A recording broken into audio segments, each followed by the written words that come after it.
Maravilha. Como eu tenho Primeiramente, falado, gratidão. Gratidão, Beto Zulu, por ter aceitado participar do nosso bate-papo, né? Tenho muito carinho, admiração e respeito pela sua pessoa e pelo seu trabalho, que muito representa o hip hop. obrigado, obrigado. Eu que agradeço vocês de ter feito esse convite. Muito obrigado, JP. E eu também estava bem ansioso. E a mesma coisa, o mesmo respeito eu tenho por vocês, pela cripto, vocês são demais também. Opa, gratidão. Beto Zulu, eu tô aqui com o seu portfólio e é imenso o teu portfólio, né? Tanta coisa, tantas qualidades, tantos trabalhos, né? E melhor do que eu falar do seu trabalho, eu gostaria que você falasse quem é o Beto Zulu. Se apresenta para nós.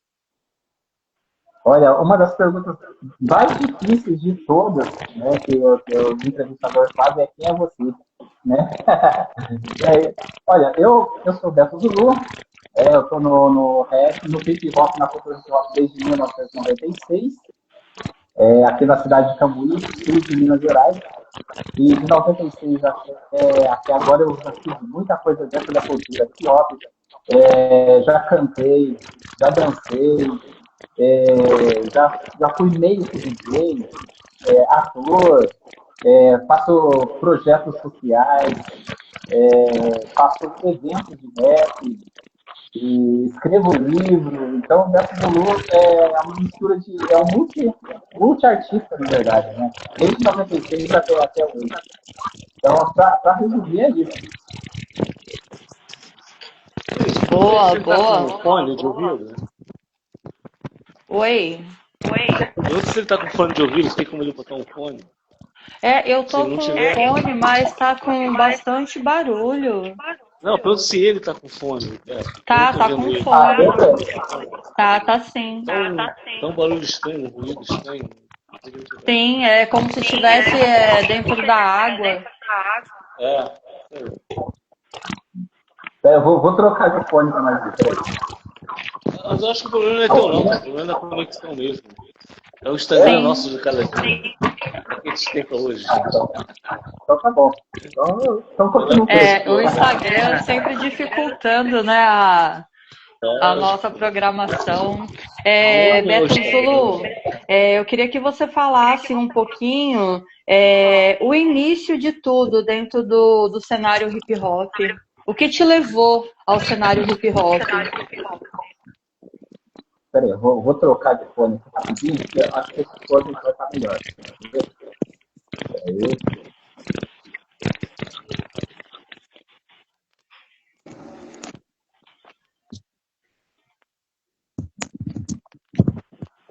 E agora, ficou melhor a voz? Tá ótimo. Agora sim. Beleza. Peraí, agora. Faz a pergunta de novo, por favor. O seu pontapé inicial dentro da cultura hip hop? Ah, tá. Então, eu morava em São Paulo na década de 90 eu morava em São Paulo, né? E eu conheci o hip hop, na verdade, aí. E eu conheci, como pode dizer, eu ouvia o Racionais, eu ouvia Taíde, aí eu comecei a ouvir, e depois eu vim para Cambuí. E aqui em Cambuí, eu vi que os meus amigos também gostavam de rap, e foi assim que eu comecei, na verdade, né, dentro do hip hop, com os amigos, né, que curtia, e a gente começou a dançar, e da dança eu já fui pro canto, pro rap, e do rap eu tô aí até hoje. Mas o que deu o pontapé inicial mesmo foi quando eu comecei a ouvir e a entender o que era o rap, né, primeiro. Aí depois foi para os outros. Que maravilha. Quero dar boa noite a essa galera que está chegando, né? O Bruno, que está na live, Universo, acho que da Skin, né? Que eu não estou conseguindo ler direito. O Cido Silva, Denivaldo Buiú, Gabriel. Deixa Ribeiro. Gabriel Ribeiro, máximo respeito, gratidão por estar aqui presente na live. E vocês podem fazer perguntas também para o Beto Zulu, viu? JP? Ajuda a gente aí. Facilita o nosso trabalho aí, galera, por favor.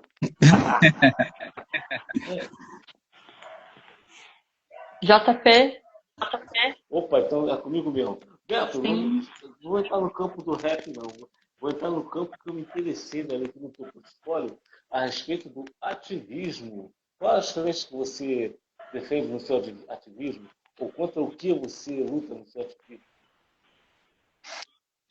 Dentro do ativismo isso é bom, porque assim, no ativismo eu comecei dentro do movimento negro, na verdade, né? A partir do momento em que eu sofri o meu primeiro racismo, né, que eu me lembre, aí a partir desse eu já comecei a militar dentro do movimento negro e depois no hip hop. Mas aqui, por exemplo, aqui na minha cidade, a cidade é racista, não tem o que fazer, é uma cidade pequena, colonialista e racista. E eu, por ser negro e por pobre e ouvir rap dentro de uma cidade pequena, então a única saída minha foi ser militante. Ao invés de eu brigar, de eu xingar, né, de eu fazer várias coisas negativas, eu peguei essa militância dentro do movimento negro e fiz ser positivo para nós. Então, aqui dentro de Cambuí, por exemplo, eu já fiz a primeira semana da consciência negra, lá em 2000 e pouco. Eu faço o desfile da beleza negra. Então, essa militância vem disso daí. E dentro do hip hop também é a mesma coisa. Faço eventos. Então, eu uso essas maneiras dentro da militância para fazer coisas positivas aqui para os nossos irmãos e irmãs negros e negras daqui da nossa cidade. Então, essa é a minha militância. E de fazer esses eventos, fazer oficinas, várias coisas que eu faço aqui dentro da nossa militância. Fazendo toda a diferença, né? Exato. Zulu, fala pra gente sobre esse desfile Beleza Negra, que é tão importante. O começo do desfile da Beleza Negra foi assim. No ano 2000, eu fiz a primeira loja de hip hop aqui na nossa cidade. E para mim fazer essa loja, eu pensei assim, para a inauguração da loja, na verdade, né?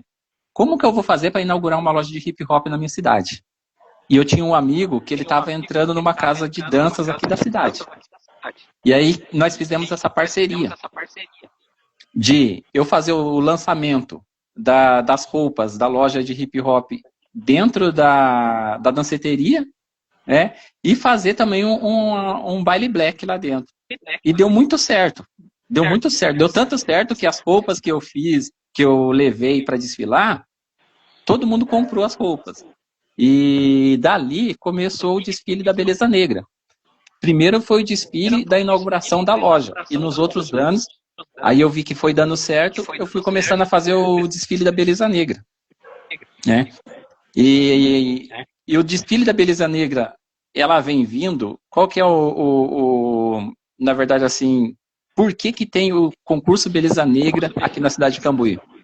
Não é para as meninas mostrarem a sua beleza, não é para os meninos mostrar a sua beleza, mas sim é para aumentar a autoestima das meninas, a autoestima dos meninos.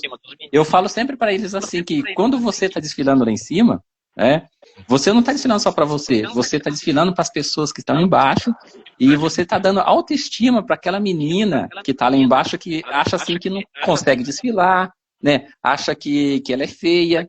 Aí quando ela vê uma pessoa igual a ela lá em cima, né, uma pessoa normal desfilando, aí a autoestima dela cresce, tanto dela quanto das pessoas que estão desfilando. Então, a nossa filosofia é elevar a autoestima dos negros e negras da nossa cidade. Esse que é o concurso Beleza Negra, que está aí desde o ano 2000, né, e vai fazer 20 anos esse ano, agora em novembro.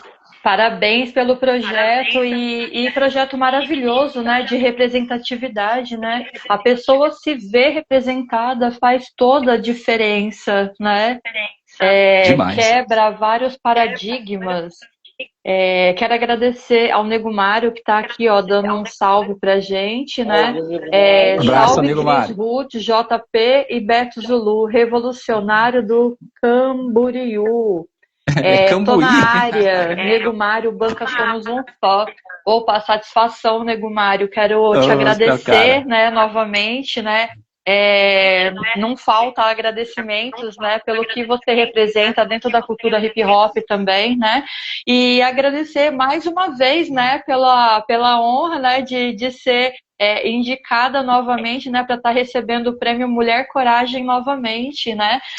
Parabéns. Impulsiona, faz toda a diferença na vida da gente, porque às vezes você tá ali, ó, tipo assim, cara, tô fazendo isso pra quê? Por quê? Pra quem? Né? Uhum. E vem uma premiação dessa, é mais um impulso, né, pra gente continuar sempre em frente. Então, gratidão, Nego Mário, por fazer toda a diferença. Parabéns, Cris. Gratidão.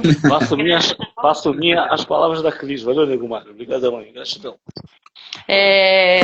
JP, pode dar continuidade, que eu sei que você tem muita pergunta. Ah, sim. Sim, que ele falou a respeito de quando ele se tornou, né, um ativista, aquela coisa toda.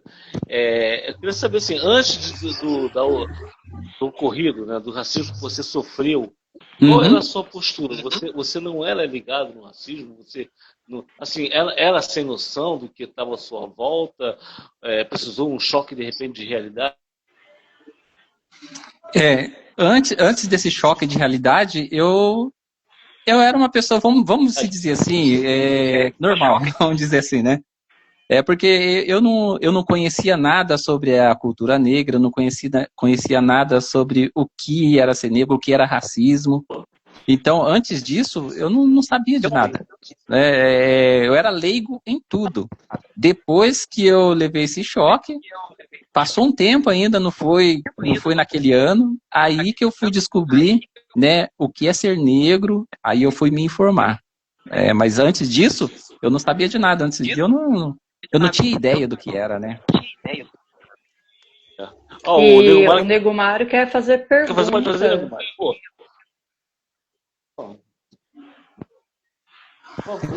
Como é que é? Como que é o movimento de rap para as mulheres aí na sua quebrada? Como que é?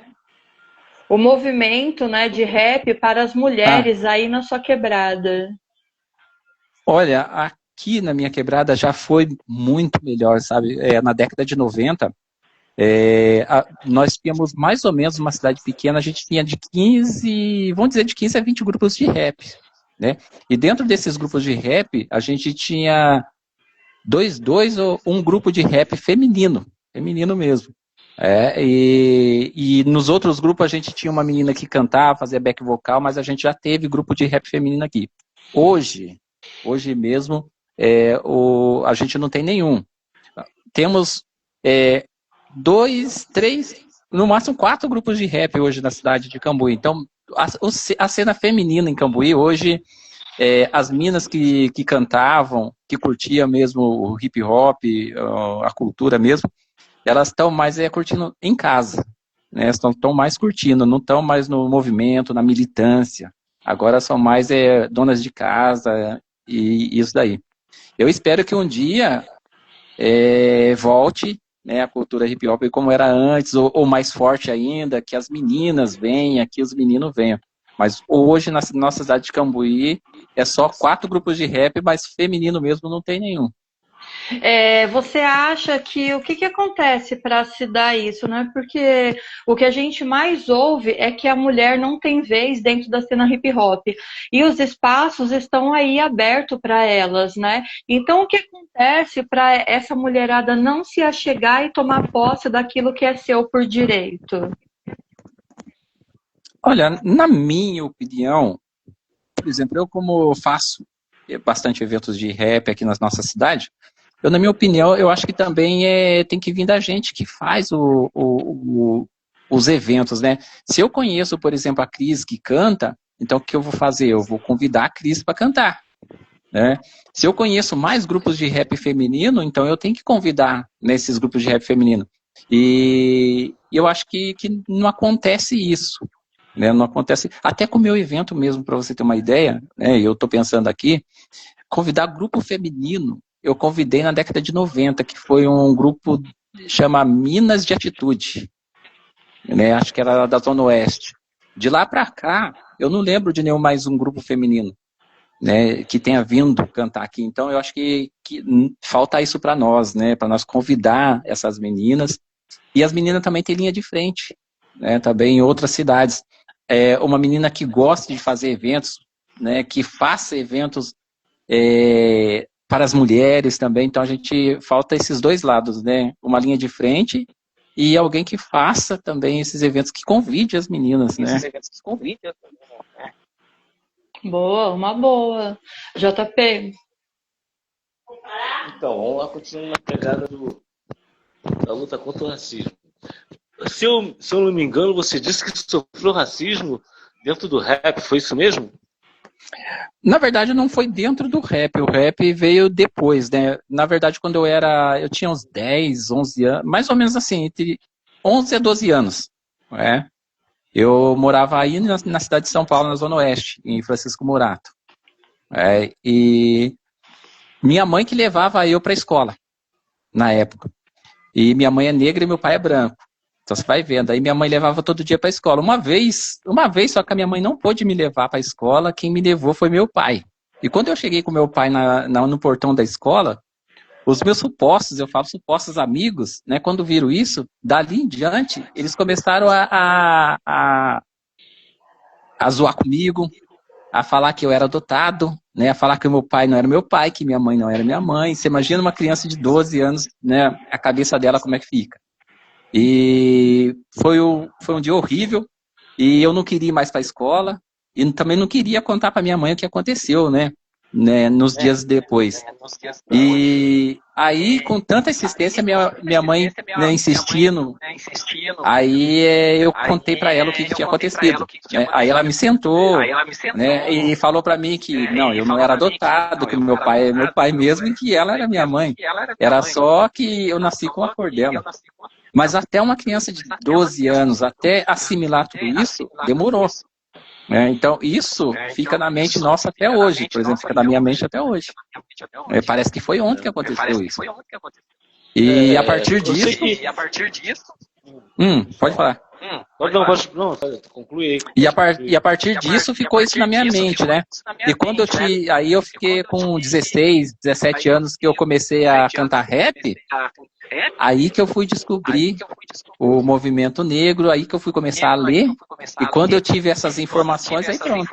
Aí eu falei assim, não, vou ter que batalhar por isso. Eu vou ter que estar dentro do movimento para que outras pessoas, não aconteça com outras pessoas. E se acontecer, eles já sabem o que fazer. Assim, eu não vou perguntar para você como é que é o dia a dia de um homem negro, né, de uma pessoa negra, que seria uma pergunta idiota. Mas eu queria saber que você descrevesse o que você passa e como você age, como você reage, qual é a sua reação.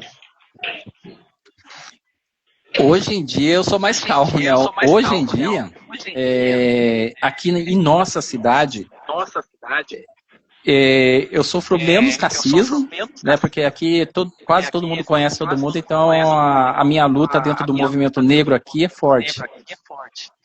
E claro que teve algumas vezes que eu entrava numa loja, ninguém vinha atender a gente. Teve uma vez que eu entrei eu e minha filha de 10 anos na época, a gente entrou numa loja, do jeito que a gente entrou, a gente saiu. Porque ninguém veio atender a gente. Então, todo dia nós sofremos algum tipo de racismo, seja ele pequeno, seja ele grande, seja ela numa cidade pequena ou numa cidade grande. Então, o meu dia a dia é esse. É da senhora atravessar a rua, é da menina andar rápido, né? Então, em todo lugar é assim. É esse o meu dia a dia. Partindo do princípio, né, que rap é resgate e aquilo que você representa, eu queria que você falasse uma experiência que você já teve, né, com relação ao resgate dentro do cenário hip hop. Resgate meu? Não, de outra pessoa que através do seu trabalho... Sim. Aí dá pra fazer. Eu tenho um amigo, o nome dele é Jaziel, né? E ele, na verdade, dentro do nosso trabalho, ele é uma pessoa que a gente resgatou, que está sendo resgatado ainda, né? Porque ele é um grande DJ. E alguns anos atrás ele entrou no mundo da droga, né? E já foi pra rua, né? E foi morar em outro estado, e a mesma coisa. E através do rap, que ele é um apaixonado pelo rap, ele está sendo resgatado.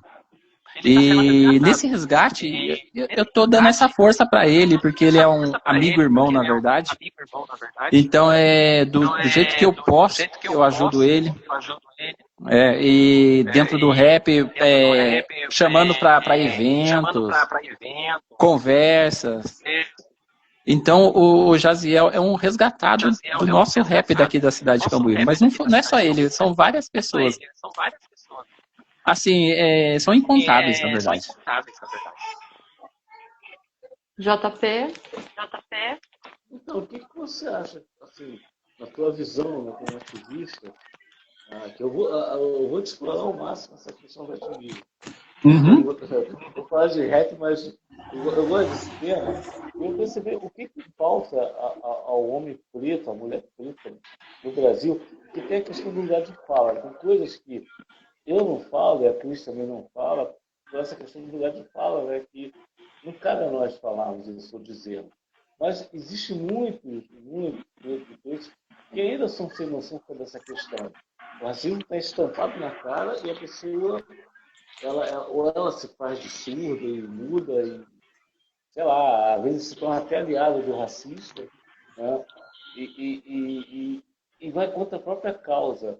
O que você, como ativista, ou seu grupo, fazem para combater isso, ou para trazer, né, uma luz, né, ou como diz o pessoal aqui do Rio, os pretos aqui, eles não falam esclarecer, eles falam enegrecer. Como é que você faz para enegrecer esse ponto?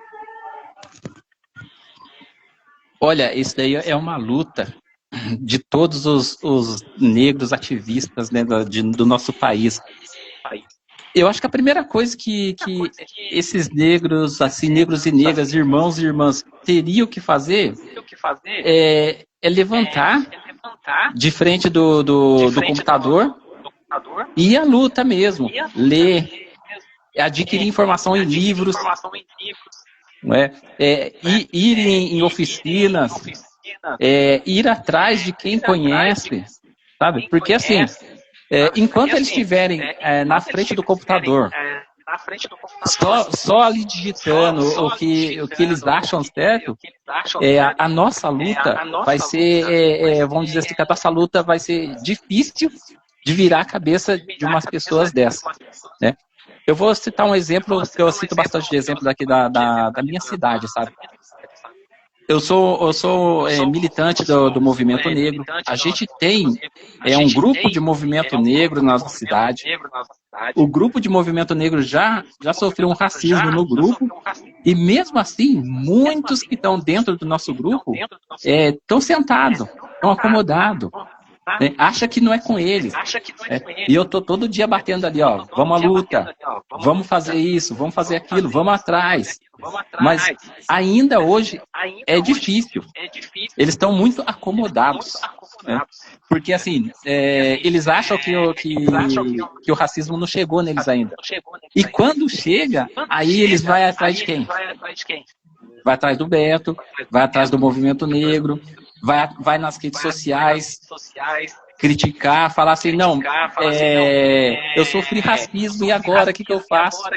Mas eles não viram que o Beto e os amigos do Beto que estão lá atrás já estão batendo nessa tecla faz tempo, falando assim, vamos se informar, vem junto com a gente, que junto com a gente você fica mais forte, né? Então, enquanto a água não bate na canela deles, eles ficam ali sentados. Então, eu acho que essas pessoas elas têm que se levantar e têm que vir junto com a gente, linha de frente, né? Mas até para nós chegar a eles vai ser muito difícil. Quero mandar um salve para o Érico, que está aqui presente, Zanin07, Otto Fabiano, de Porto Alegre, na área. Salve, Otto. Rapper Nando também aqui presente.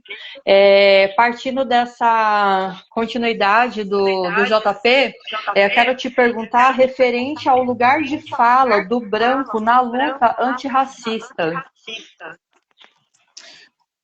Para mim, o branco na luta antirracista é muito, mas muito importante ele estar junto com a gente lado a lado.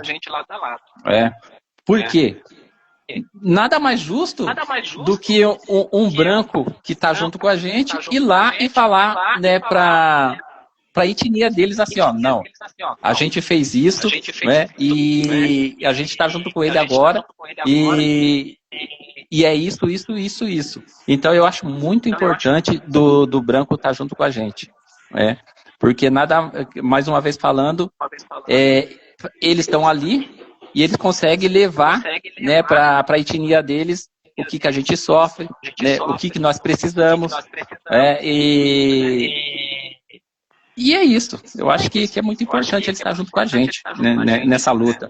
Mas tem que ser verdadeiros, né? Não adianta ser uns falsos, não. Tem que ser verdadeiro. Sim, eu te perguntei com relação a isso, porque eu já ouvi essas falas nas lutas antirracismo, né? E pelo fato que você sabe que eu sou ativista e eu estou sempre presente nessas lutas também, né? Eu acho que você já viu algumas coisas, né? Uhum. E eu já ouvi essas frases esdrúxulas, né? Que o meu lugar não era ali, que ali eu não tinha lugar de fala e que ali também eu não poderia de estar.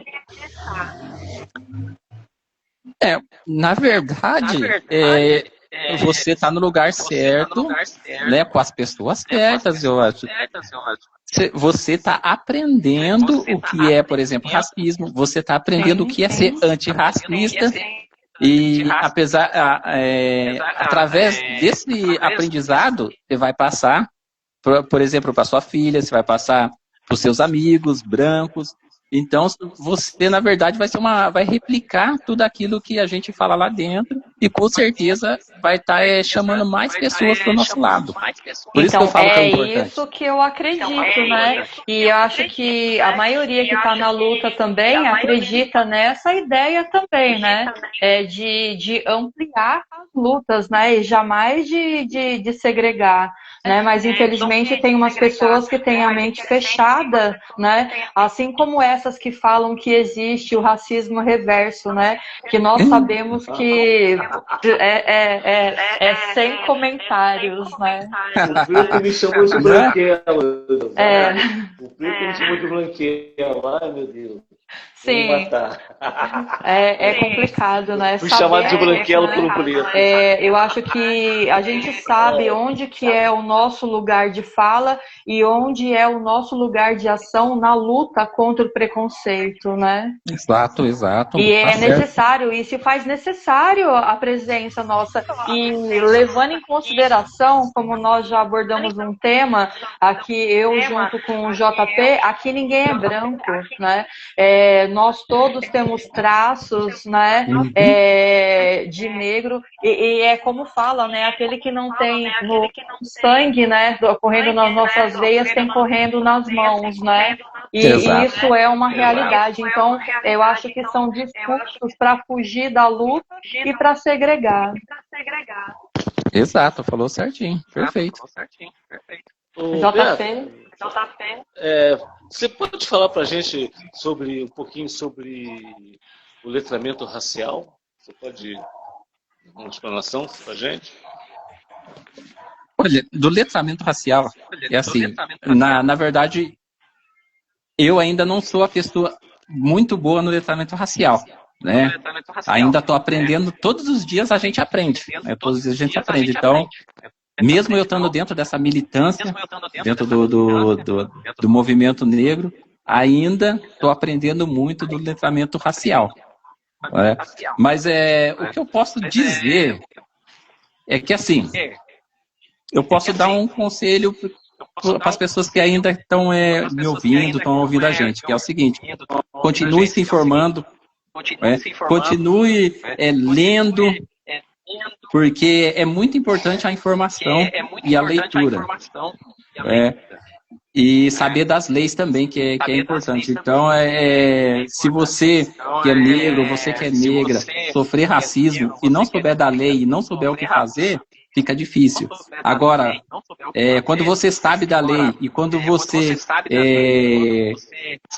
é informado, você sabe exatamente o que fazer quando você sofre o racismo. Então, leia, se informe e sabe mais da lei. É isso que eu posso falar por enquanto. É todo um processo, né, de desconstrução. Né? São muitos anos e pouco se evoluiu até agora, né? Infelizmente. Então, eu falo isso, informe, que é importante. A melhor arma é a informação, né? Exato. JP? Então, isso que a Cris falou aí, sobre muitas das vezes as pessoas pretas, né, não aceitarem a nossa presença, ou falar que a gente não pode participar ou estar em certos lugares, isso já me tirou o sono muitas vezes. Hoje em dia não. Ah, você é branco, não pode vir aqui. Beleza, tchau. Ah, vai ter uma festa. Você não vai estar porque você é branco. Tá bom. Eu não posso fazer nada, não vou ficar onde não querem que eu esteja. Mas mesmo assim eu continuo solidário. Né? Não é por causa disso que eu vou botar a máscara da Ku Klux Klan, queimar a cruz e contra os pretos. Não vai ser isso que vai fazer mudar de ideia. Porque, embora eu saiba, né, que devido ao tom da minha pele, eu não passo como um cara preto passa. Eu sei que se tiver uma abordagem policial, com certeza essa abordagem não vai me atingir. Se o cara preto estiver do meu lado. Eu já vi isso acontecer. Eu sei que se eu for buscar um trabalho, um emprego, vai baixar. A probabilidade de eu conseguir a vaga e o preto não conseguir é muito grande. Não porque ele seja incapaz, mas pelo racismo que existe. Então, todas essas coisas eu tenho essa ciência. Eu acho que isso já me basta. Entendeu? Então, se de repente o irmão está lá, o direito dele está revoltado pelo histórico, né, desde a travessia de seus ancestrais, vindo de África, acorrentados, e outros que se jogaram no oceano e tudo mais, até os dias de hoje. Então, quando um irmão fala para mim essas coisas, eu procuro compreendê-lo e com certeza eu não vou, entendeu? Bater de frente e criticar e contra. Só não pode xingar minha mãe, senão a porrada come. Mas, no mais, cara, eu levo de boa e continuo a favor da causa. Né? Porque tem muitos que até mesmo dispensam a nossa ajuda. Entendeu? Isso até me entristece, mas é o que eu falo, eu também não brigo, eu não discuto. Eu já deixei de participar de muita coisa por me sentir mal, por saber que, por mais que alguns assim, não, vai lá, pá. Eu sei que tem uma grande maioria que não gosta, então eu prefiro evitar, né, um desconforto. Eu também não vou sair de casa para servir uma causa e chegar lá e ser maltratado. Não vou fazer isso. Entendeu? Então eu prefiro evitar e faço a minha parte com os meus. Como você disse, vou chegar para os meus e falar, pô, cara, isso é errado. É errado, não pode chamar o cara de macaco. Pô, tu não pode tratar o cara como cidadão seu. Eu tenho essa consciência e eu procuro levar essa ideia. Eu sempre. E o racista que cruzar na minha frente, ele vai se dar muito mal. Pode ter certeza. Eu não aceito, jamais vou aceitar e vou concordar. Que é aquela ideia, se você está numa mesa, né, 10 pessoas numa mesa, um racista, então são 11 racistas. Eu não quero fazer parte disso jamais. É isso aí, perfeito. Perfeito. E as pessoas têm que entender que o povo preto, ele já nasce com um alvo, especialmente o homem, né? A mulher, ela sofre da solidão, ela sofre de todos os infortúnios, né, que o preconceito traz, né? Mas o homem, né, desde o nascimento, ele já vem com um alvo nas costas, tá aí a polícia que não deixa a gente mentir. Todo dia é um caso de número infinito, né, que aconteceu de bala perdida, um corpo encontrado, né? E é absurdo, né? Então as lutas têm que ser cada vez mais ampliadas e a galera tem que se unir massivamente, porque a luta é de todos.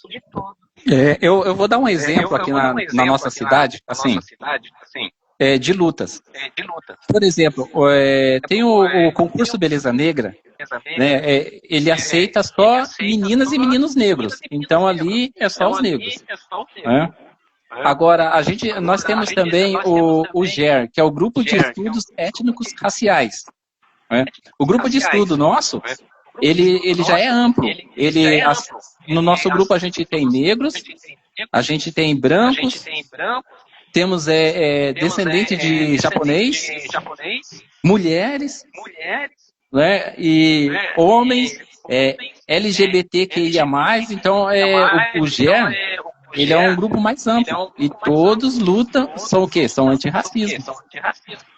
Então, dentro desse grupo, é uma ampliação da nossa luta. Então, são dois movimentos diferentes, mas que estão no mesmo objetivo. Às vezes, o JP, às vezes assim, vamos se dizer que tem lugares que o branco não vai poder ir mesmo. Mas tem lugares que o branco vai estar junto com a gente, vai precisar estar lá junto com a gente. Né? Vai ter que estar. Se eu for barrado, eu não perco sono por isso. Eu compreendo, leva de boa. Agora, com relação ao Beleza Negra, um branco ou uma branca poderia participar no preparo do evento ou no próprio evento, sem disputar, né, o concurso, mas trabalhar de alguma forma nesse evento? Sim, claro. Teve vários eventos em que a pessoa branca trabalhou, por exemplo, jurada, já teve jurados e juradas brancos, já teve pessoas dentro da organização minha que era branca. Então, assim, 98% negros que está ali, né, se organizando e organizando esse concurso, mais o nosso evento, mas tem gente branca ali também que está junto com a gente. É por isso que eu falo para vocês que é muito importante. Né? Um exemplo só... Só um momentinho só, Beto. Sim. Cris, você tem como bloquear um palhaço tal de Arthur SBC que botou carinha rindo? Você pode mas o Arthur é amigo, ele tá colocando carinha de riso, mas é para dizer que ele tá na live. Ah, bom, pô, então desculpa, Arthur, porque está falando. Não, salve Arthur, máximo respeito, para de colocar carinha de riso que eu vou te bater pessoalmente aí no prêmio Mulher Coragem. É que sempre aparece um palhaço que não faz graça. Então não, esse é o Arthur. Desculpa, Arthur, mas, pô, mandou mal, né? Não tá com carinha de riso, pô, na live séria. Porque geralmente ele coloca coraçãozinho, eu acho que dessa vez ele errou. Não, mas pode colocar um coraçãozinho aí, Arthur. Salve Life Street. Life Street é o nosso amigo Zé Maria, MCZM de Monte Verde. Respeito. King Dirt também, 55. Ana Cláudia presente na live. Asmina no Mike, oficial também aqui presente. Máximo respeito. Eu tô com muita dificuldade para ler, viu, gente? Então, se eu estiver falando errado, já peço perdão de antemão. Eu tenho que comprar um binóculo porque a gente não quer aceitar que tá ficando cego. Ô Beto, deixa eu fazer mais uma pergunta para você. Relacionamento, como é que você vê o relacionamento? Um cara preto com uma mulher branca com um cara preto, como é que é encarado isso aí, nessa questão? É o relacionamento interracial, né? Pois é, cara. Olha, eu já passei por esses dois lados. Eu ia falar isso, mas foi bom você ter falado para mim isso daí, né? Porque aí eu consigo contar a minha história. Então, eu fui casado 15 anos com uma mulher branca. Não é? A gente tem uma filha, a minha filha é negra, né? Ainda bem. Mas eu fui casado 15 anos com uma mulher branca. E aí, uma vez eu entrei num grupo, foi de São Paulo mesmo, no grupo do WhatsApp da comunidade negra. Aí quando eu falei que eu era casado com uma mulher branca, na hora eles me bloquearam. Tiraram eu do grupo. Só por causa que eu era casado com uma branca. Né? Mas e aí, como é que faz? Né? Um negro militante da cultura negra, da comunidade negra, está casado com uma branca, né? Mas hoje, né, eu estou há 7 anos com uma negra. Hoje a gente já é um casal negro, né? Faz 7 anos. Então é difícil. É difícil até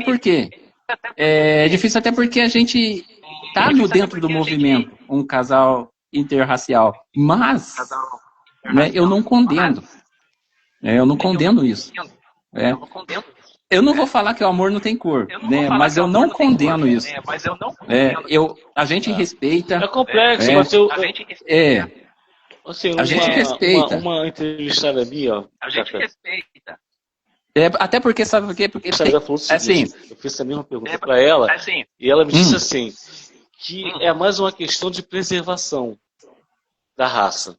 Até eu concordei com ela.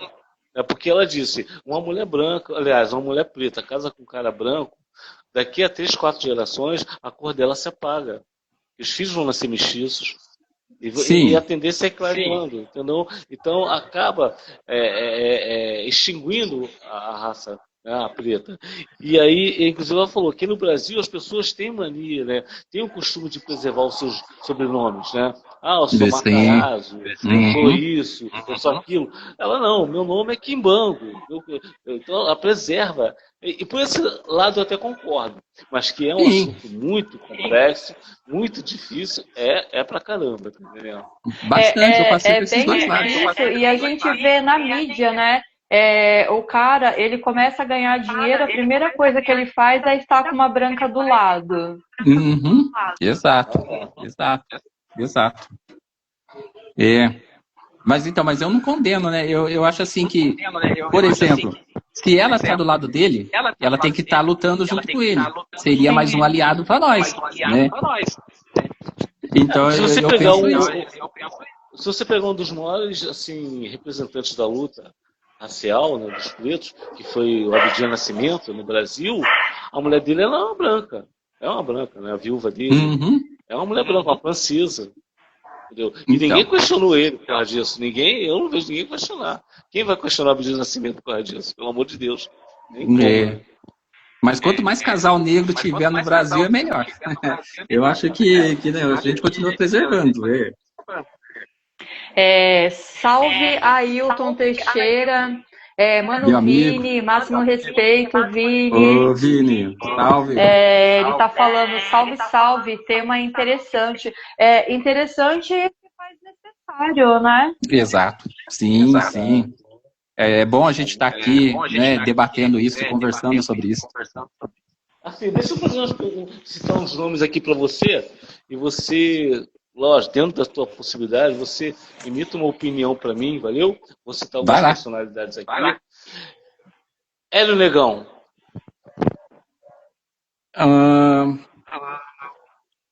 É necessário, gente boa. Bom, tudo bem, eu vou respeitar.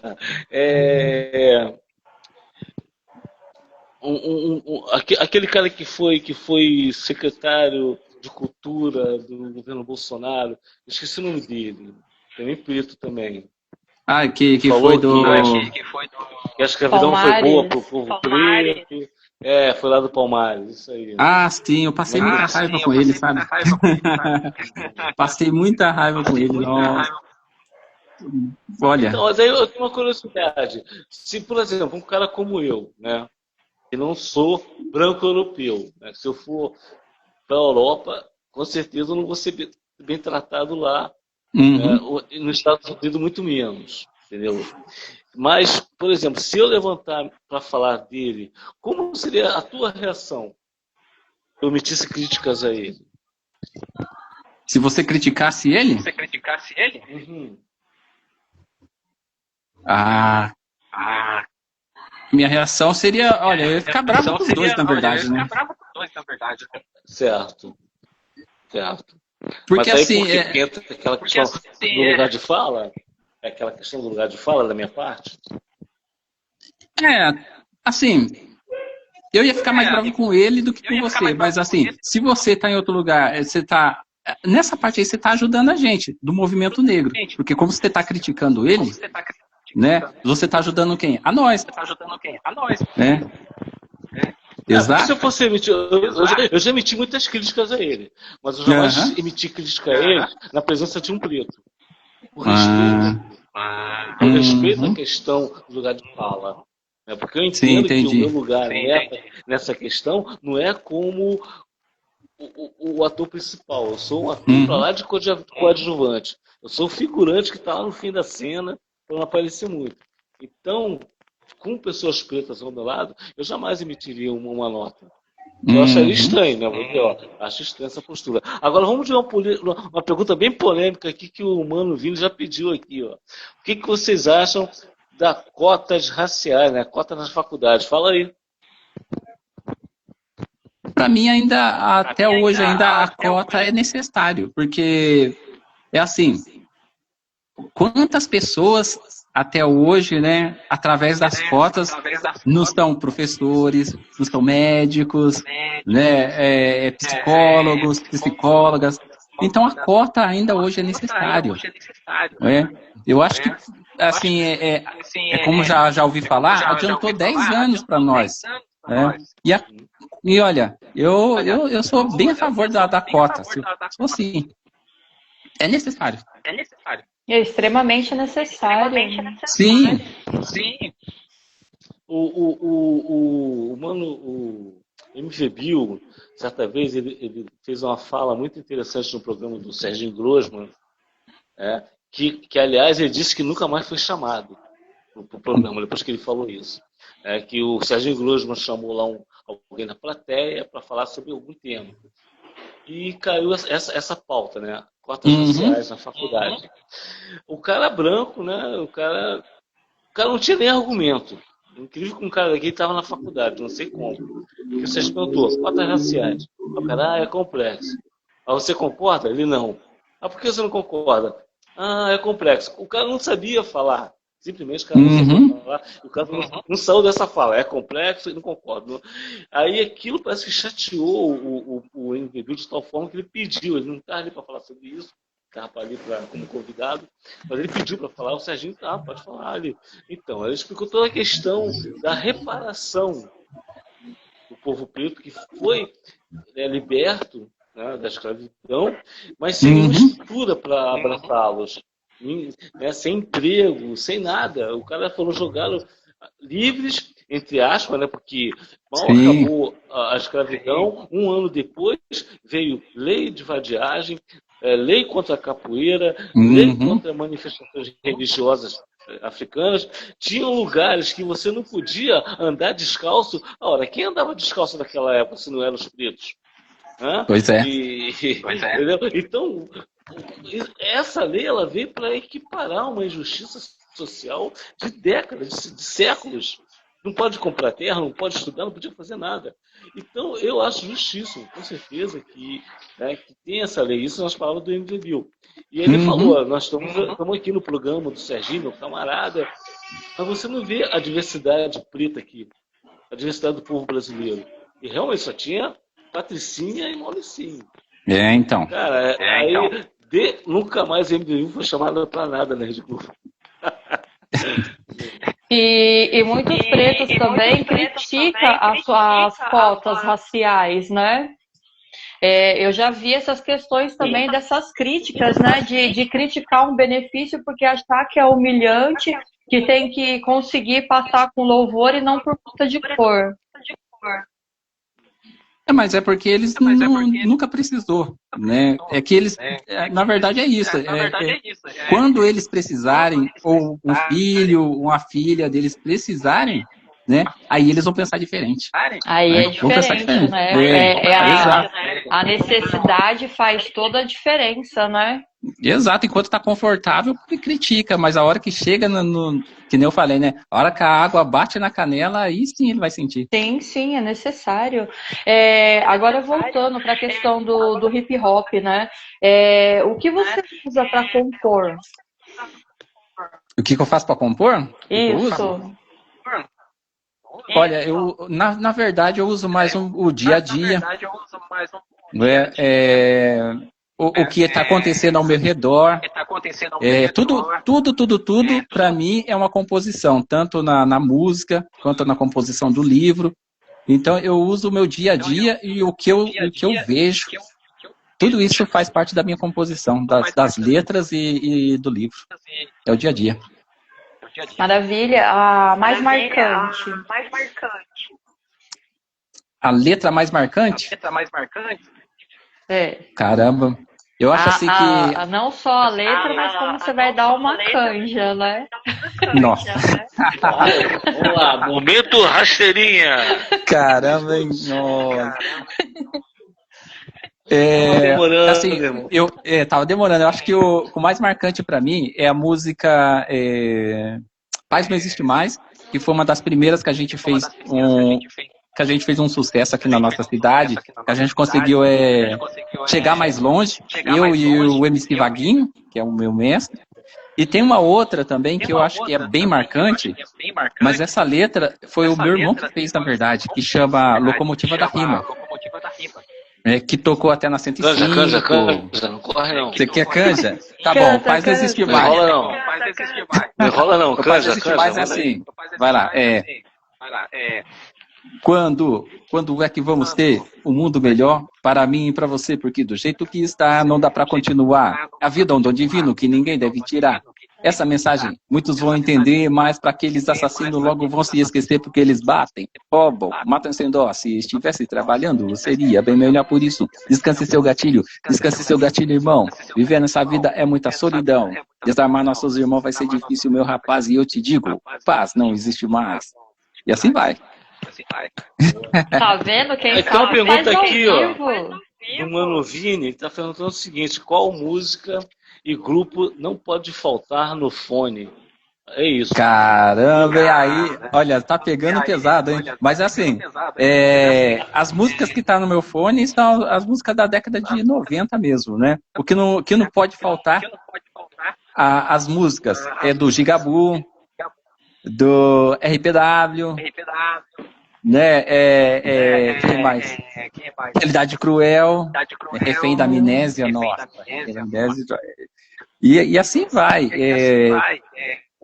Naldinho, que não pode faltar, Taíde. E essas músicas não podem faltar no meu fone. Tá sempre ali. Você é um cara que da velha escola, pelo que eu tô vendo, né? Sim. Assim, eu não vou aqui tecer críticas a ritmos, tá? Mas você vê que essa galera nova aí, ela tá comprometida com a causa? Olha, eu já me perguntei muito, sabe, durante esses anos que esse novo ritmo chegou no Brasil. Mas é assim, a galera comprometida, a galera nova, que tá bem comprometida mesmo, que tá com umas letras da hora, elas ainda não tá no hype. Elas estão ali no underground. Mas existe muita galera boa, nova, né, que tá muito comprometida com o rap nacional. Mas infelizmente, o que tá no hype? Então é assim. Hoje em dia, eu acho que daqui uns 3, 4 anos no máximo, essas galera que tá comprometida, ela vai estar no hype ali, ela vai. Ou se não, essas que não estão comprometidas, vai pensar bem, vai falar assim, opa, peraí, né? O que eu tô fazendo? Vou mudar. E aí acho que é um processo. É o mesmo processo que nós, das antigas, sofremos da década de 80 até ali 2000, é o que está acontecendo hoje também. Eu vou respeitar a tua opinião, mas eu vou discordar e vou falar o que a Cris sempre fala. A moeda tá falando mais alto, cara. Infelizmente. Sim. Ô Zulu, fala pra gente um pouquinho da cena independente. Como que você vê a cena independente hoje? Olha, eu vejo a cena independente assim, muito carente. Nós, da cena independente, somos muito carentes de rádio, somos muito carentes de gravadoras, somos muito carentes de eventos, na verdade, né? A cena independente é uma cena que um ajuda o outro, é uma cena que a gente está sempre junto, mas a gente ainda não conseguimos, né, chegar lá em grandes eventos. Na verdade, a gente está aí se ajudando. A cena independente hoje em dia, até que a cena independente é forte no Brasil. Nossa cena é forte, mas ainda a gente não, sabe, não conseguimos subir outro patamar por causa de moeda, né? Por causa que a gente não tem dinheiro. Os eventos que a gente faz precisa de dinheiro, mas a gente não consegue aquele dinheiro que precisa. Mas eu acredito que um dia a gente vai conseguir chegar lá. Agora, para matar a letra, monopólio na cena. Agora você matou, hein? Eu tô com uma aqui para matar também. Boa. Em todo lugar, no Brasil inteiro, no mundo inteiro, existe esse monopólio, né?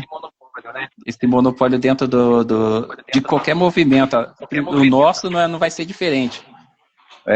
E como acabar com isso, eu também não sei ainda. Não sei como acabar com o monopólio.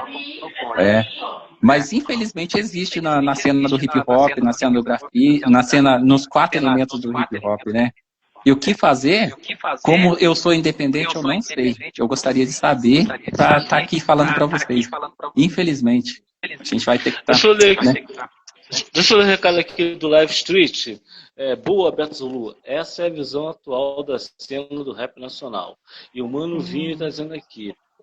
Boa, rap independente, underground tem muito ego. Infelizmente, queremos ver você crescer, mas nunca mais eu.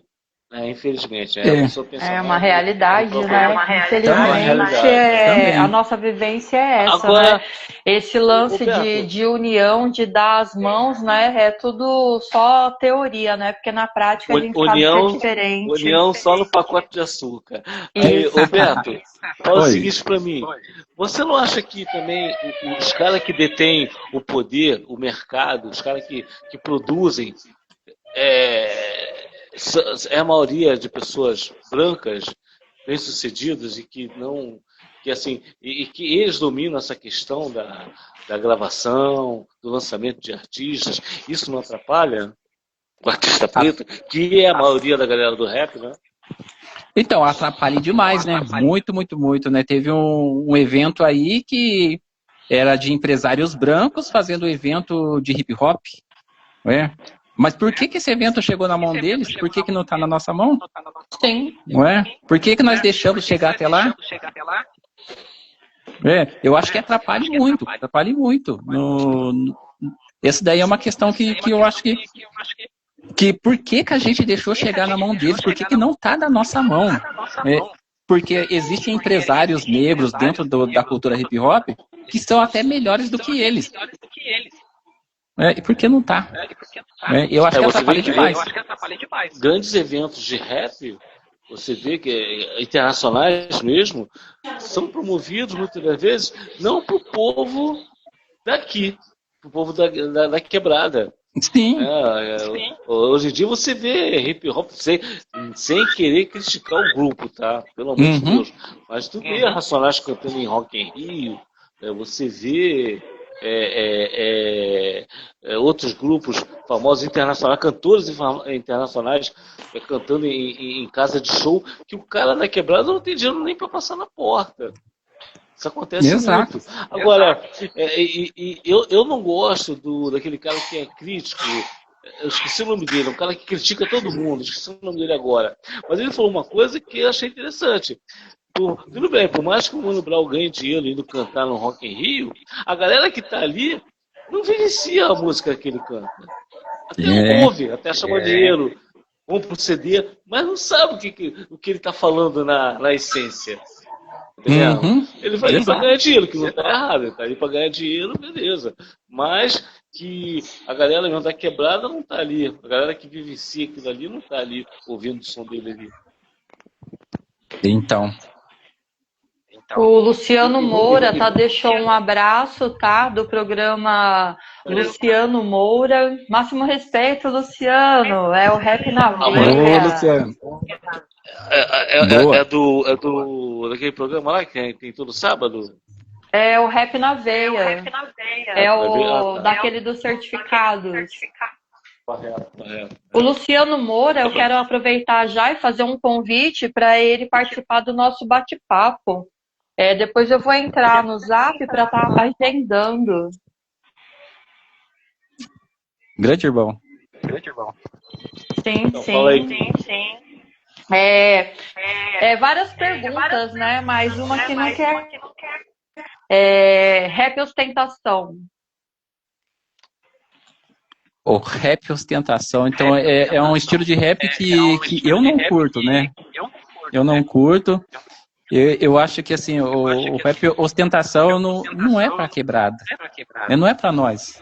Como é que a gente vai falar de algo de que a gente não tá ali ainda? Né? Como é que eu vou falar ostentação pro meu filho se eu não tenho carro? Né? E mesmo assim, eu acho que assim, rap ostentação não dá. Não dá.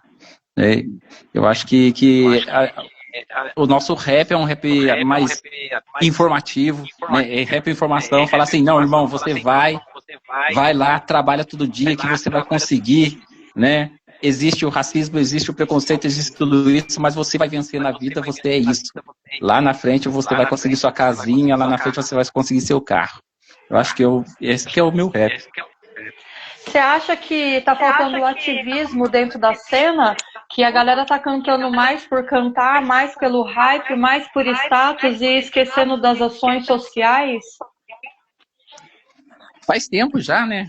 Faz tempo. Eu acho que os que estão cantando o que estão fazendo mais ações sociais, o que estão cantando mais um rap, né, de protesto mesmo, ainda são os grupos, né, antigos, alguns grupos novos, mas a maioria ainda está faltando isso ainda. Está faltando aquele rap de protesto, a maioria está cantando por cantar.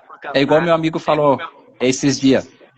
Tem gente que está cantando rap e que não sabe o que é rap, não conhece, nem sabe o que é RAP, está cantando por cantar. Então, essa falta de informação deles que está ali em cima do palco, eles passam para quem está lá embaixo também, e assim essa massa vai crescendo, né? Falta muito. E aqueles que estão cantando rap de protesto, não tem muita... como eu falo assim? Não tem muito espaço. Profundidade. Olha só, o Luciano tá falando aqui que ele faz o rap fomentação. Boa, Luciano. Rap fomentação, então? Depois você vai falar sobre esse rap fomentação. Ô, MB, fala pra mim o seguinte, cara. Já que tu entrou nessa questão da galera que quer cantar, né? Assim, eu sempre toco nessa tecla da política, né? Que aí, na minha visão, muito rapper não sabe diferenciar o que é esquerda e direita, tá? Assim, o Eduardo, dois rappers antigos que eu vi que eles falaram, e falaram com muita sabedoria, eu tirei o chapéu pra eles, foi o Gog e o Eduardo. E eles falam, eu sou de esquerda. E ser de esquerda não é ser partidarista. Né? Não é porque você é esquerda que tu vai correndo lá pro PT e se associar ao PT, ou PCdoB, ou qualquer partido político. Ser de esquerda é um comportamento, é uma visão, uma ideologia de mundo que você tem de combate aos opressores. Mas tu vê muito rap equivocadamente querendo lacrar. porque é tudo igual, é tudo a mesma coisa. Cara, eu fico pra morrer com esse tipo de papo. Não é. Se ele falar que o político é igual, porra, eu concordo. Se ele falar que o PT tem político safado, toda certeza, tem político safado. Todo mundo, é como eu costumo dizer, nessa zona não tem, nesse puteiro não tem virgem. Todos são virginados. Agora, a ideologia, ela é diferente. Como é que você vê essa questão de direita e esquerda no Brasil? Eu vejo assim que está polarizando demais, você viu? Porque antes só tinha direita e esquerda, agora já tem centro-direita, tem centro-esquerda. Aliás, né? Eu quero a camisa vermelha da seleção, hein? Então está polarizando muito. E a falta de informação que a população brasileira está tendo, então isso faz um bolo na cabeça tanto dos rappers e para tanto das pessoas que estão ouvindo. Então, hoje em dia, eles não estão disseminando o que é esquerda e direita, né? Na época, nossa, a gente já tinha só direita e direita, a gente já sabia, mas hoje em dia está muito difícil, né? E debater com eles não tem como, não tem como debater. Né? E o rap de direita? Rap de direita? É porque eu espanto, tu não conhece nenhum rap de direita. Como assim? Rap de direita? Vários de direita? Então, é aí que eu falo, aí eu entro de novo naquele de informação. Se eles tivessem informação, se eles soubessem o começo do hip hop, o começo do rap, como que foi, o que é o rap, o que é o hip hop, o que são os 4 elementos, não existia rap de direita, não é? Então, acho que é um pouco de falta de informação isso daí. É a mesma coisa que elogiar as ações da polícia dentro da periferia. Então, né? Mas existe, né? Sim, existe. É que é um espanto para nós, né? Espanto. Sim. Cara, outra situação de espanto. União. Me fala sobre a união dentro do hip hop.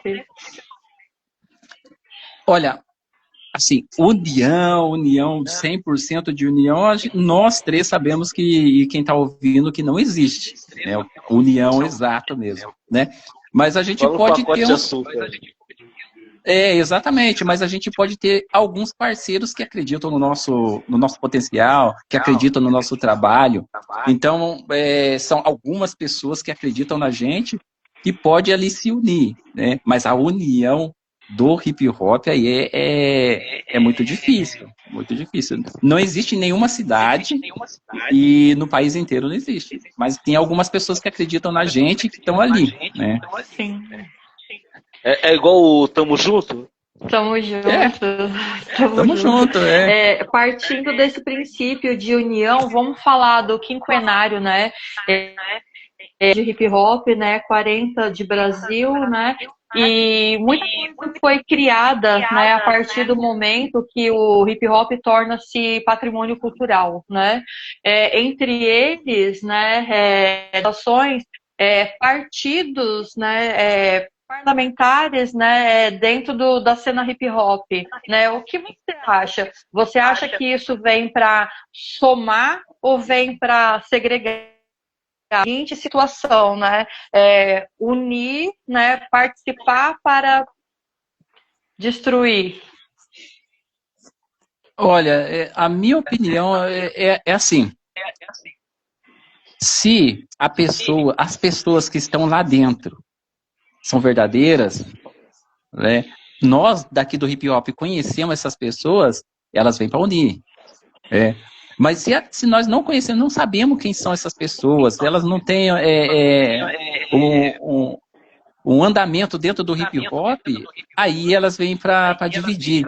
Então, nós temos que colocar pessoas lá dentro que são nossas. E é muito importante que tenha essas ações para o hip hop, que tenha editais para o hip hop, né? Que venha dinheiro de lá para nós do hip hop. Mas nós temos que saber quem que está lá, quem que está nos representando lá. Né? Porque às vezes a gente pode ter um fogo amigo, vamos dizer assim, né? Colocar Sim. representantes lá que acabe com o hip hop. Então, quem vai estar lá? Quem estão lá? Quem são essas pessoas? E nós vemos isso, né, que alguns candidatos, né, que eu acho que não vale a pena nem citar nomes, né, que todo mundo já sabe escancarado, né, que estava ali, ó, lado a lado do cenário hip hop, né, e quando chegou as eleições se transformou em inimigo declarado do hip hop. Né? Tipo assim, era inimigo, mas na hora de ganhar o seu voto, né, tava ali, ó, abraçando, beijando, falando que era do cenário, mas a gente sabendo que na realidade era inimigo declarado do hip hop, que falava que o hip hop era cultura marginal. É separar o joio do trigo, né? E agora? Sim. E agora a gente nós sabemos... vê muito hip hopper, né? Muitos rappers abraçando essas pessoas, né? Então, aí o que nós devemos fazer? Nós devemos eu acho que, assim, na minha opinião, a gente já sabe quem que é o joio do trigo, né? Então, a gente não podemos estar ali junto com eles, né? Temos que fazer o nosso trabalho, o nosso projeto, mas não estar junto com eles ali. E se eles fizerem alguma coisa de errado, ir lá e cobrar, né? Chegar neles e cobrar isso. Se vocês do hip hop, vocês estão do hip hop, vocês estão contra nós. Por que vocês estão contra nós? Se vocês vierem daqui. Se a gente colocou vocês, a gente pode tirar também. Se você está abraçando inimigo, você pode ter certeza que você vai levar uma facada do inimigo. E quem que vai... Para onde vocês vão correr depois? Nos nossos braços, né? E aí? Perfeita colocação. Se eu não me engano, você aqui dentro do Brasil, você é representante da Zulu Nation? Eu sou um dos representantes da Zulu Nation, um dos, né, daqui de Minas Gerais. Sim, então fala pra gente. Então, aqui em Minas Gerais, eu sou um dos representantes da Zulu Nation, né, uma ONG que foi fundada pelo nosso mestre África Bambata. E em 2004, eu peguei o meu primeiro diploma, né, através do King Nuno Brau, o nosso mestre aí, King Nuno Brau. E em 2024, né, que a Zulu Nation ela deu uma reformada, uma reformulada e tal, eu consegui o meu diploma internacional, da Zulu Nation, que é uma ONG muito importante por hip hop, Brasil e mundial. Então eu sou muito feliz em ser um Zulu, né, um representante da Zulu Nation. Opa! JP?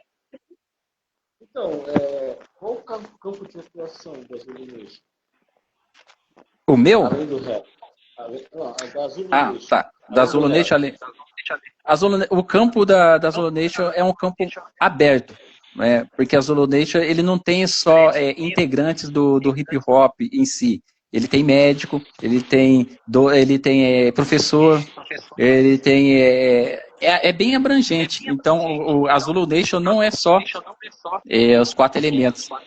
Ele tem todas as pessoas dentro da ONG. Pode perguntar, JP? Toda hora você cita os 4 elementos da cultura hip hop, né? E houve, né, você já sabe a pergunta, né? E já houve muita discussão referente a isso. O 5º elemento do hip hop, o conhecimento. Sim. E o que você me diz sobre essa questão? Na época, em 2004, por aí, em 2004, 2005, o King Nuno Brau, ele me ensinou sobre o 5º elemento, né? Que o 5º elemento é o conhecimento. Sim. Eu ainda fico com o conhecimento, que o 5º elemento é o conhecimento. Para mim ainda Eu sempre cito os 4 elementos aqui, mas o 5º elemento é o conhecimento. Mas hoje em dia, pelo que eu vi aí, eles estão citando até mais elementos dentro do hip hop, né? Eles não ficam ali só no 5º, tem o 6º, tem o 7º, que eu até não lembro qual que são. Mas o 5º elemento, o conhecimento, na época foi muito importante, né, para nós, porque quando começamos a citar o 5º elemento, o conhecimento, então ficou na cabeça das pessoas assim, conhecimento, então vou atrás desse conhecimento, vou querer o 5º elemento, e ali, né, muitos cidadãos se formaram e se informaram através do conhecimento. Teve oficinas, aí teve uma abertura maior, né, do hip hop dentro do Brasil até o do mundo. Então, o quinto elemento, o conhecimento é o quinto elemento. Mas ainda gera essa política nos grupos, a gente sabe que ainda impera. Não, são 4 elementos, não, são 5 elementos. Ainda há essa discussão ferrenha. Não vai chegar um 100% você se não não é. que... Não vai chegar. Você não acha que isso causa assim, uma certa confusão? Porque assim, a gente conhece os 4 elementos que é algo antigo. Grafite, o skate não, o grafite, o DJ, o MC, né? E o B-boy, o Big Girl. O cara que dança o break. Aí tudo bem. Mas eu acho que o conhecimento já não está incluso nisso aí. Aí, ó, a discussão, né? Então, eu também concordo, né? Que já está incluso nos 4 elementos. Que já tem a galera que quer botar mais coisas, mais elementos. Sim. Acho que não desvirtua o movimento. Você acha que não desvirtua o movimento? Olha, eu acho que assim, eu bato na tecla de novo. Você tem que ir lá e conhecer a história. Se você vem conhecendo a história desde lá do começo, você vem seguindo tudo isso, você vai ver ali na frente que o quinto elemento também é o conhecimento. Por quê? Porque assim, você tem é o que a gente acabou de falar lá atrás. Né? Tem gente cantando rap que não sabe o que é rap, que não tem o conhecimento. Né? Tem gente que está dançando que não sabe o que ele está fazendo, não tem o conhecimento. Aí entra o quinto elemento, aí entra o conhecimento. Entendeu? É nessa parte que eu falo. Que o rap surgiu do Raga, né, cara? Lá na rua, lá nos guetos lá do Bronx. Né? Então. Surgiu a partir do Raga. Tem rap que não sabe dessa história. E como é que a gente vai poder incluir o conhecimento dentro aí, né? Sim. Se ele não tem. O Life Street, ele está dizendo o seguinte, o skate art faz parte também. São as ramificações, né? Eu acho que essa daí faz parte do que o Luciano Moura falou, é a fomentação. Uhum. Exato. Faz parte, né? E o mestre... Ai, caraca. O Life Street, ele disse o seguinte, conhecimento é a chave. É verdade. Porque, assim, essa parte eu também concordo, conhecimento é a chave, porque senão a galera vai continuar nessa, rimando Lé com Clé para fazer moeda. Exato. Porque hoje o Lé com Clé está fazendo a moeda, mas o ativismo mesmo está ficando para trás. É isso daí. E é necessário, né? E se eu não me engano, você citou também referente a um livro. Você já escreveu um livro? Isso, vamos falar de escritura. Vamos lá, então. Eu já escrevi um livro, né? O livro chama Cambuí e Sua Negritude. Por que eu escrevi esse livro? Porque, assim, eu gostaria de saber quem são os meus ancestrais aqui na minha cidade. Quem são o meu bisavô, o meu tataravô, o que eles fizeram aqui dentro da cidade. E a procura dos meus ancestrais aqui na minha cidade, nas minhas pesquisas, eu vi que tinha mais famílias negras, que tinham suas histórias quase que apagadas. Né? Que não está no livro de histórias da nossa cidade, né? Que pessoas não falam sobre essas famílias negras. Então, aí eu falei assim, já que eu vou falar da minha família, por que eu não falo das famílias negras da nossa cidade, né? Por que eu não resgato essas histórias? Eu tiro de dentro do baú. Então, aí eu fiz o meu primeiro livro chamado Cambuí e Sua Negritude, né? Esse primeiro livro, ele já começa com a pergunta: se existiu negros na nossa cidade, cadê? Se existiu a comunidade negra de nossa cidade, aonde que está? Por que não foi falado nos livros de histórias da nossa cidade? Né? Então, esse é o primeiro livro. Está lá na UICLAP, se vocês procurarem lá, Beto Zulu, o Cambuí e Sua Negritude, vocês vão ver lá. Por favor, compre meu livro aí, né, que é muito importante para nós. Estou fazendo o segundo, né, que vai ser uma coleção, porque tem muitas histórias, então eu já estou fazendo o segundo. Eu fiz um livro também baseado na minha autobiografia e o começo do hip hop na nossa cidade. Então vai sair, acho que esse ano ainda. Eu vou contar como que eu conheci o hip hop, o que eu passei dentro do hip hop, como começou o hip hop aqui na nossa cidade de Cambuí, através da minha perspectiva, né, porque tem vários lados. Vai sair, acho que até no final do ano. Já está saindo outro livro meu também. Então, estou escrevendo. Amanhã mesmo eu vou fazer um lançamento de um livro que eu participei um livro de poesias, de poemas de uma amiga. Amanhã a gente vai estar lançando. Então, estou também nessa parte de lançamento de livros. Que maravilha! E como é que a galera faz para adquirir seus livros? Os meus livros, eles estão na Uiclap. É uma editora que faz livros assim, por encomenda. Você entra lá, você encomenda o livro chega na sua casa. Qualquer coisa, depois eu coloco aqui embaixo aqui o endereço, tudo certinho, da Uiclap. E eu vou colocar os meus livros ali. E através das minhas redes sociais também, eu só pedi que eu dou o link. Então, são livros que são importantes aqui para a nossa cidade. O do hip hop é importante para a galera saber um pouquinho mais da história nossa daqui da cidade de Cambuí. Conhecimento é a chave. O que vem de novidade? Novidade, tá vindo aí o meu EP, né, que até o final do ano eu quero fazer um EP e um show, né, porque assim, um dos meus sonhos era fazer livro, escrever livro, então já estou escrevendo. E outro sonho é fazer um EP, que até hoje eu canto faz mais de 20 anos, mas eu não tenho um EP solo, né, e fazer um show. Mas assim, não é um show especial mesmo, fazer um show com luzes e aquilo que o rap merece. E tá vindo livros aí com parcerias com outros amigos. Que mais que tá vindo? Tá vindo feat com outros rappers aí da velha geração e da nova.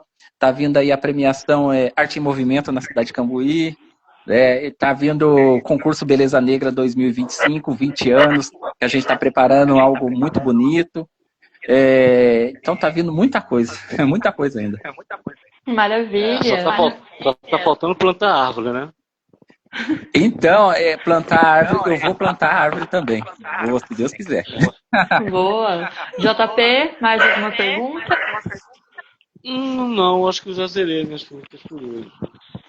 Se eu for fazer todas as minhas perguntas, a gente vai bater 3 horas de live daqui a pouco, né? Para variar. Eu queria que você deixasse uma mensagem para a galera que está chegando agora na cena hip hop.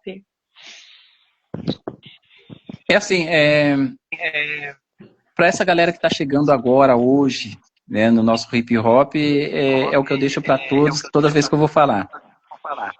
Para vocês que estão entrando agora dentro do hip hop, né, nessa cultura tão maravilhosa, primeiro vocês estudem um pouco mais sobre o hip hop, estude mais sobre o rap, estude mais sobre o que você está fazendo. Se você é um cantor de rap, vai lá e estuda um pouco mais sobre o rap. Se você é grafiteiro, estude mais sobre os grafiteiros, né? Da onde que veio, qual que é a história do grafite, qual que é a história do rap, qual que é a história do DJ. Porque aí, quando você for cantar sua música, quando você for grafitar, né, você vai fazer uma coisa verdadeira, né? Você não vai fazer qualquer coisa, né? E mais uma, respeitem muito, mas muito as pessoas que vieram antes de vocês, né? Tem que respeitar, porque eles são o que abriu o caminho para vocês. Eles são aqueles que estavam com a foice, que arrancaram, que foram lá e abriram aquele caminho para você estar aí confortavelmente onde você está hoje, fazendo o seu instrumental no seu computador, né? Então, foi por causa deles que vocês estão. Então, respeitem muito quem veio antes de vocês e se informe muito, porque o conhecimento é a chave. Uma mensagem para a galera das lutas raciais. Pessoal da luta racial, das lutas raciais, continue o que nós estamos fazendo. A luta nossa não vai ser uma luta para nós, só para nós, mas vai ser uma luta para quem está vindo depois de nós. Então, nós estamos lutando aqui, não é só para nós, mas é para os nossos filhos, para os nossos netos, e a luta não acaba hoje. Mas não desistam e saibam que, mesmo desunido, ainda a gente somos muito unidos, porque quando mexe com um, mexe com todo mundo. Então, a minha mensagem é essa: continuem, não parem. Maravilha. JP? Só agradecer a galera que participou, deixou os seus recados, deixou os seus salves. Vou ler aqui o do Life Switch, o último dele aí, ó. Da hora, Beto, top. A fusão de ritmos, estilos, sucesso, irmão. Deus abençoe. Então, agradecer a galera que deixou o recado aí, que participou. E lembrando que amanhã tem um programa Flash Black 67, tocando o melhor do que rolou nas pistas dos anos 70, 80 e 90. O DJ sou eu. Vai lá, sintoniza zeno.fm/JPRUT67 e ouça, olha só. Ouça legal. E ouça o melhor do que rolou nas pistas. Seu Cleison. Eu quero agradecer a todos que participaram dessa live hoje, né? Agradecer Beto Zulu, né, por sua presença, né, de amplo conteúdo e conhecimento, só agrega pra gente, né? E Obrigado. dizer que estamos honrados com a sua presença, né? E eu quero que você deixe as suas considerações finais. Eu quero agradecer, né, a todos os meus amigos que estão na live aí, né? Muito obrigado, porque toda vez que eu convoco eles estão aí. Muito obrigado, Wilson. Eu vi você aí, Wilson. O Zé Maria, tudo mais. Eu quero agradecer a todos vocês, né, que acompanham, né, o meu trabalho aí, o meu dia a dia. Eu faço tudo isso por amor, faço tudo isso por vocês. Então, o que eu puder fazer dentro do hip hop, dentro da militância, eu faço por vocês. E muito obrigado, Cris, né, pelo convite. Muito obrigado, JP, né? E eu espero aí encontrar vocês mais vezes, né, pessoalmente também, né, para a gente conversar, trocar ideia. Então, muito obrigado a todos vocês e tô por aqui. Precisou, é só chamar. Boa! Então, boa noite a todos. Foi um prazer estar com vocês novamente. E hoje eu achei que não ia conseguir, né? Porque o celular travou a internet, travou o Instagram, travou o Zap, né? Mas tudo no seu tempo, né? E a gente está aqui hoje, né? Então, só agradeço. É isso, eu falei pra você que ia dar certo? Sim, perfeito. Então, boa noite a todos. Até a próxima. Até sexta. Valeu, galera. Até mais.